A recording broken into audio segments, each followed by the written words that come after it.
سلام بچه‌ها، به پارت دوم مراسمات ترسناک خوش اومدیم. بریم سراغ بازی‌های بعد. بازی مادر شب در چارلوت نورث کارولینا که اسم یه شهره، یه رستوران کوچیکی وجود داره. روی درش نوشته شده اینجا بسته است، ولی در با هل دادن باز میشه. میتونی به داخل اون مکان بری، ولی باید بدونی که اگه داخل شی فرصت برگشتن وجود نداره مگه اینکه بازی رو تموم کنی. در داخل همه چیز به شدت تاریکه، چه روز باشه چه شب، و نمیتونین هیچی رو ببینین. سعی نکنین که ببینین. به جلو حرکت کنین، به چپ یا راست نرین. مسافتی که باید راه برین واسه هر فرد فرق میکنه و یکم طولانیه، ولی از چیزی که با دیدن ساختمون فکر میکردین بیشتره. بالاخره به یه پلکانی میرسین. این رو متوجه میشین چون یه نور خیلی کمی از سمت پایین پله ها میاد. قبل از اینکه پایین برین این رو بگین: من اینجا اومدم که با مادر شب معامله کنم. بعد از چند لحظه باید یک صدای قررش ضعیف شیطانی طور بشنوین که میگه الان آزادی که از ستاره به سمت پایین نزول کنی. امید است که این پلکان و نورش هیچ وقت خاموش نشه. سپس میتونید به پایین پله ها برین. حتی میتونید بدوین. بچهای مادر شب شاید دوست داشته باشن قبل از تغذیه یکم ورزش کنن. به زودی منظورم رو میفهمین. این نور کم در طول مسیر هیچ وقت خاموش نمیشه. وقتی به پایین پله ها رسیدین، مادر شب رو صدا کنین. بلا فاصله بیهوش میشین. وقتی به هوش میاین ببینین که توی اتاق تاریک کوچیکی هستین که توسط یه چراغی که از سقف آویزونه یکم روشن شده. از حالت دراز کشیده خودتون بلند شین. به یه میز و صندلی میبینین. به سمتش برید و روش بشینید. اون ور میز مادر شب حضور داره. اون فقط شما رو نگاه میکنه و حرفی نمیزنه. بهش چیزی که از همه بیشتر نیاز دارین رو بگین. پیش خودتون مطمئن باشین که چیزی که میخواین رو خودتون نمیتونین به دست بیارین. چرا؟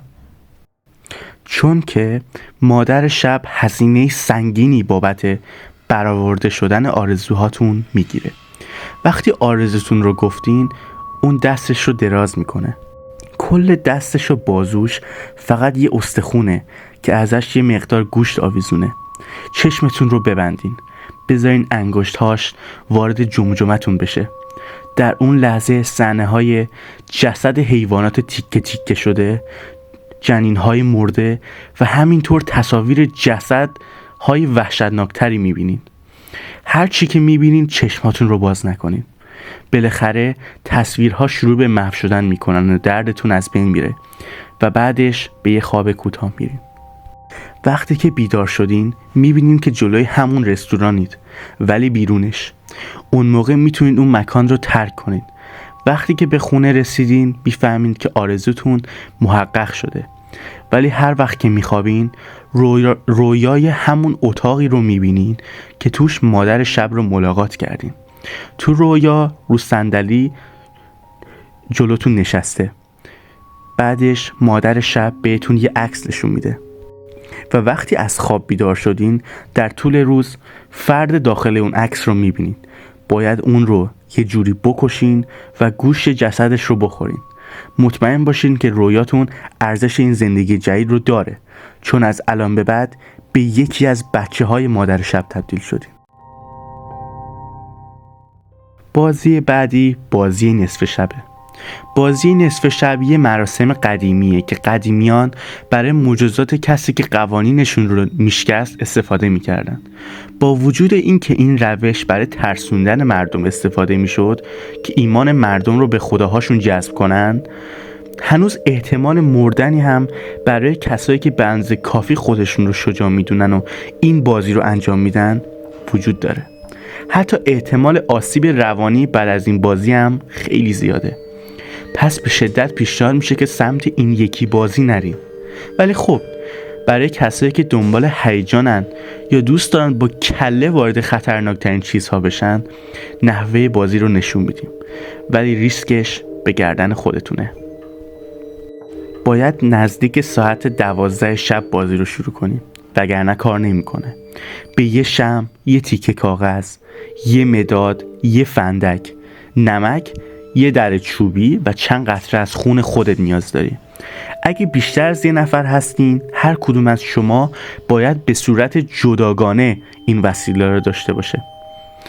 قدم اول، اسم و فامیل کاملت رو کاغذ می‌نویسی و میذاری چند قطره از خونت رو کاغذ بچکه. قدم دوم، تمام نورهای داخل خونه رو خاموش میکنی. باید تاریکی مطلق باشه. سپس به سراغ در چوبی میری. کاغذ رو جلوی در روی زمین میذاری. شمع رو روشن میکنی و روی کاغذ قرارش میدی. قدم سوم، روی در دقیقاً 22 بار ضربه میزنی. ضربه آخر باید تو ساعت 12 رخ بده. بعدش در رو باز میکنی. شمع رو برمیداری از روی کاغذ و رو به بیرون خونه فوت میکنی و بعدش در رو میبندی. با این کار مرد نیمه شب رو وارد خونت کردی. به سرعت شمعت رو روشن کن. بازی شروع شده.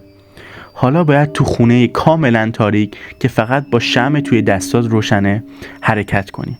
هدفمون اینه که تا ساعت 3:33 نصف شب از مرد نیمه شب دوری کنی.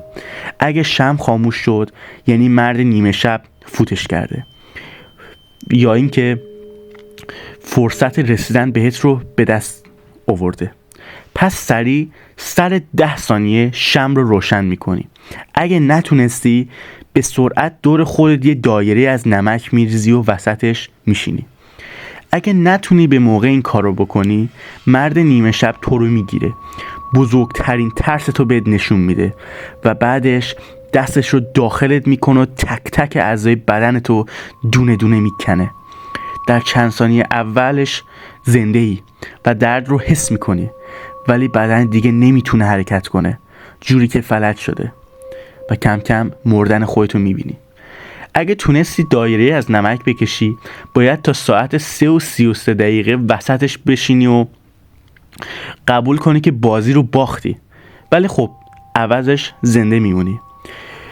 حتی اگه هم وسط نمک نشسته باشی، درسته که دستش بهت نمیرسه، ولی سعی میکنه با ایجاد یه سری وزش نمک رو از سر راهش برداره تا بتونه وارد منطقه امنت بشه.